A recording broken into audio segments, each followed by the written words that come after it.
Collector की मां बबीता देवी शहर के सबसे बड़े सरकारी अस्पताल के वार्ड के बाहर बैठी थी। उनकी आंखों में चिंता की लकीरें साफ झलक रही थी। उनके बेटे कलेक्टर मनोज का ऑपरेशन चल रहा था। वह शहर के सबसे ईमानदार और मेहनती अधिकारियों में से एक था, लेकिन आज एक सड़क दुर्घटना में गंभीर रूप से घायल हो गया था। बबीता की आंखों में आंसू बह रहे थे, लेकिन उनके दिल में उम्मीद थी कि सब कुछ ठीक हो जाएगा। बबीता जब बेंच पर अकेली बैठी तो पुरानी यादें उनके दिमाग में तैरने लगी। वह याद कर रही थी कि कैसे उनकी जिंदगी ने एक बार उन्हें पूरी तरह से तोड़ दिया था। बबीता देवी का परिवार एक छोटे से कस्बे में रहता था। उनके पति बबलू एक सरकारी स्कूल में शिक्षक थे। बबलू ईमानदार और सादगी पसंद इंसान थे। उनका परिवार बेहद खुशहाल था। मनोज, जो 10वीं कक्षा का छात्र था, पढ़ाई में हमेशा अव्वल रहता था। उनकी छोटी बहन काजल भी पढ़ाई में अच्छी थी और परिवार का चहेता चेहरा थी। लेकिन एक दिन ऐसा तूफान आया जिसने सब कुछ बदल दिया।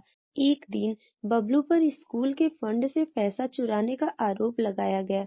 बबलू ने अपनी सफाई देने की बहुत कोशिश की, लेकिन वहाँ के प्रिंसिपल और समाज के लोग ने उनकी बात सुनने से इनकार कर दिया। स्कूल के कुछ लोग उनके खिलाफ साजिश कर रहे थे और उनकी ईमानदारी को उनकी कमजोरी बना दिया गया। यह आरोप बबलू के लिए किसी सजा से कम नहीं था। समाज के ताने और परिवार पर लगे दाग ने उन्हें तोड़ दिया। कुछ दिनों बाद बबलू ने एक रात घर छोड़ दिया। वह एक चिट्ठी छोड़ गया जिसमें लिखा था, मैं निर्दोष हूँ, लेकिन अपने परिवार के लिए बोझ नहीं बनना चाहता। मेरा मन अब और इस अपमान को नहीं सहन कर सकता।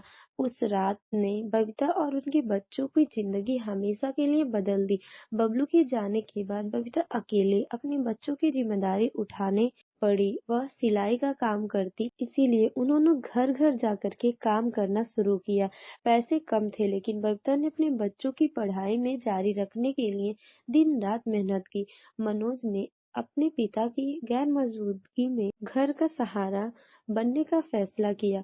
वह सुबह अखबार बांटता और फिर स्कूल जाता। काजल ने भी छोटे बच्चों को ट्यूशन पढ़ाकर घर चलाने की मदद की। बबीता हर रात अपने पति के लिए प्रार्थना करती। उनके दिल में उनकी उम्मीद थी कि बबलू निर्दोष साबित होंगे और एक दिन वह वापस आएंगे। मनोज ने अपने पिता के नाम पर लगे झूठे आरोप को सहन करना सीखा। वह अपने हर कदम पर साबित करना चाहता कि उसका परिवार ईमानदार है। वह पढ़ाई और मेहनत करने लगा। उसने ठान लिया था कि एक दिन बड़ा अधिकारी बनेगा और अपने पिता का नाम साफ करेगा। मनोज ने अपनी मेहनत से 12वीं कक्षा में टॉप किया और आगे की पढ़ाई के लिए स्कॉलरशिप हासिल की।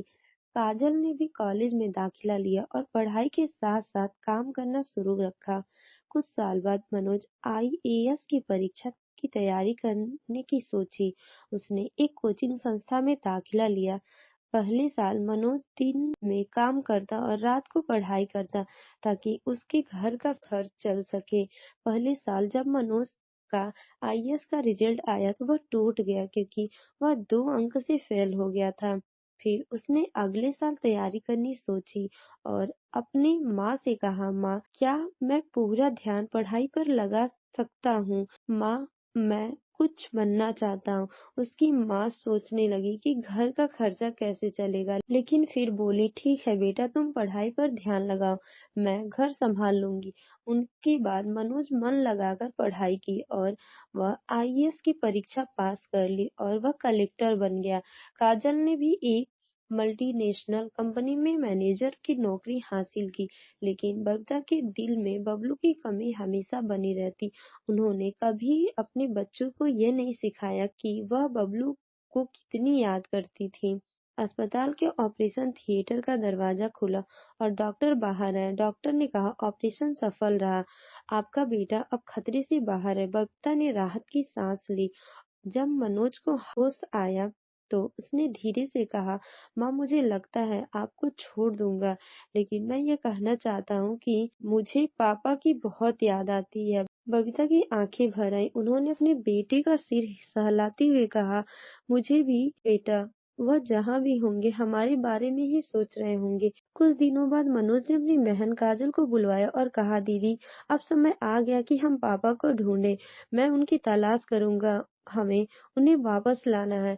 काजल ने सहमति जताई। दोनों ने मिलकर बबलू की तलाश शुरू कर दी। मनोज ने अपने कलेक्टर पद का इस्तेमाल करते हुए सरकारी रिकॉर्ड खंगाले। उन्होंने पुराने पड़ोसी और रिश्तेदारों से संपर्क किया।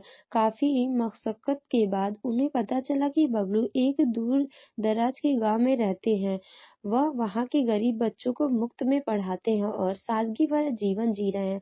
मनोज, काजल और बबीता उस गांव में पहुंचे। उन्होंने बबलू को एक पेड़ के नीचे बच्चों को पढ़ाते हुए देखा।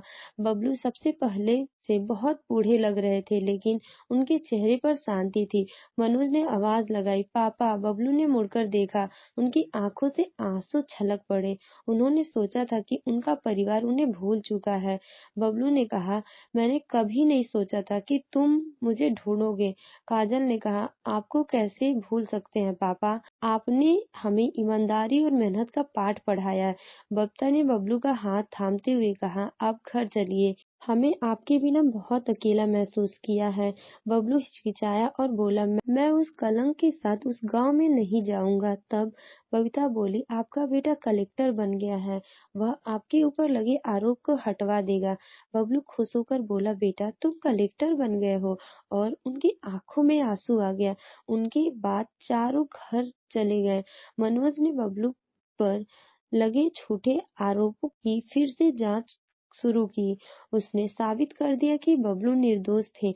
वह स्कूल के प्रिंसिपल की साजिश का शिकार हुए थे। बबलू का नाम साफ होने के बाद परिवार मिलकर एक नई शुरुआत की।